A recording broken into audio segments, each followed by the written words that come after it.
Yan.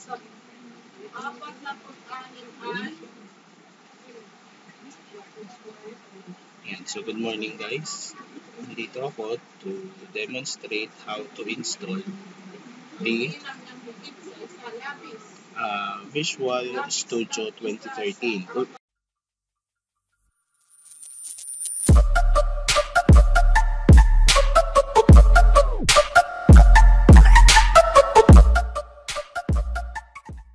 This will be our programming language. This will be the programming language that we will be using for the whole semester. So first, you have to look for the executable file. So once you found it, anong sabi? It is already running. Meron na pala akong, yeah, okay. Just click the next. Then put check on the features that you want to include in the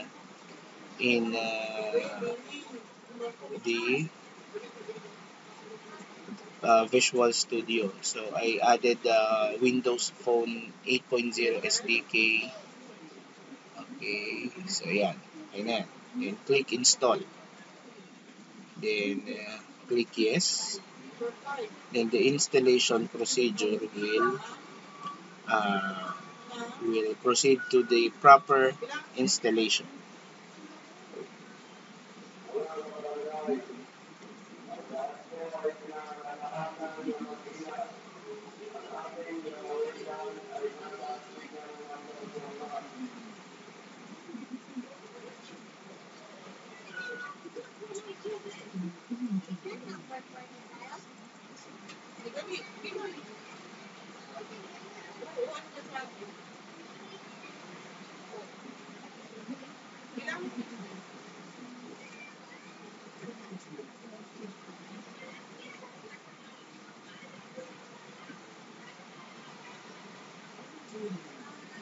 So nag-fail yung una nating installation kasi 2013 doesn't mean my laptop doesn't meet the minimum requirements kasi may isa ang requirements niya is the yes, the operating system that supports the Visual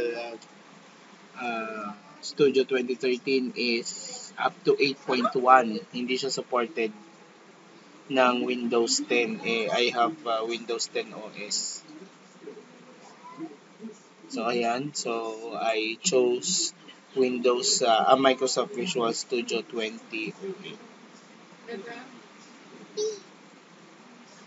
So medyo matagal siya kasi una niyang hinanap is yung framework. So nagda-download muna ng framework. After the framework has been downloaded, lalabas na yung proper installation natin. So we'll just wait for it.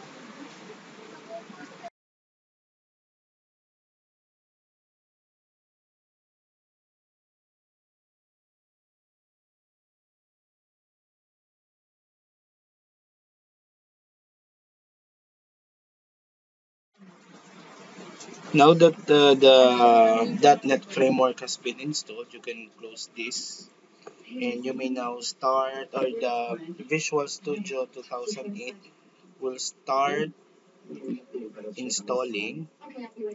Okay, click next.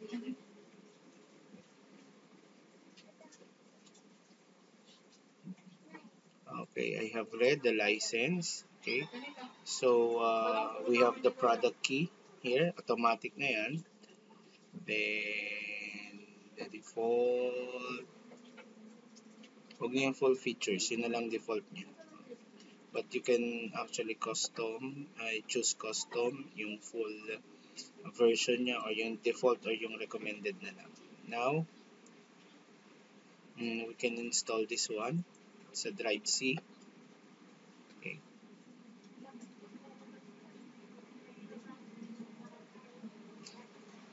So these are the list of the features that Visual Studio is installing in our computer.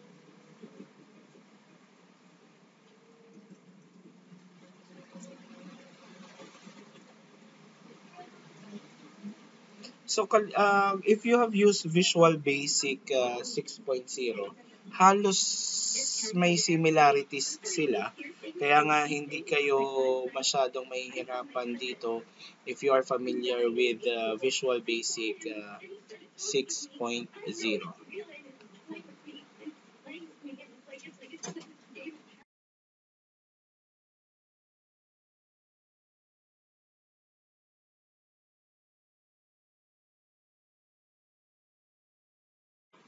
This will take around several minutes bago matapos yung installation procedure.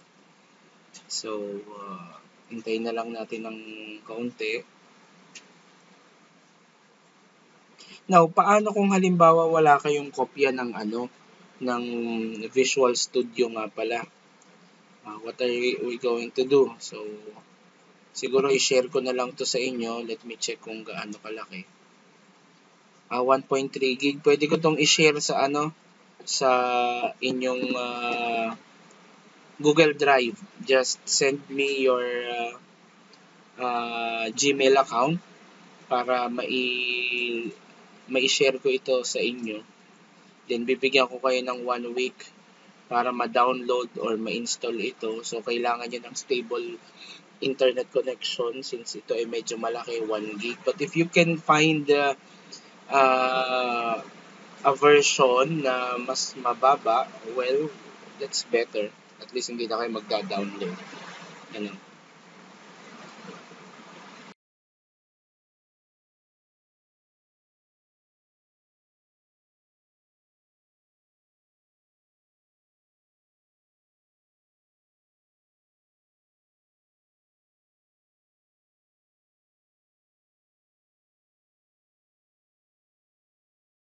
So now you can click the finish button to end the installation.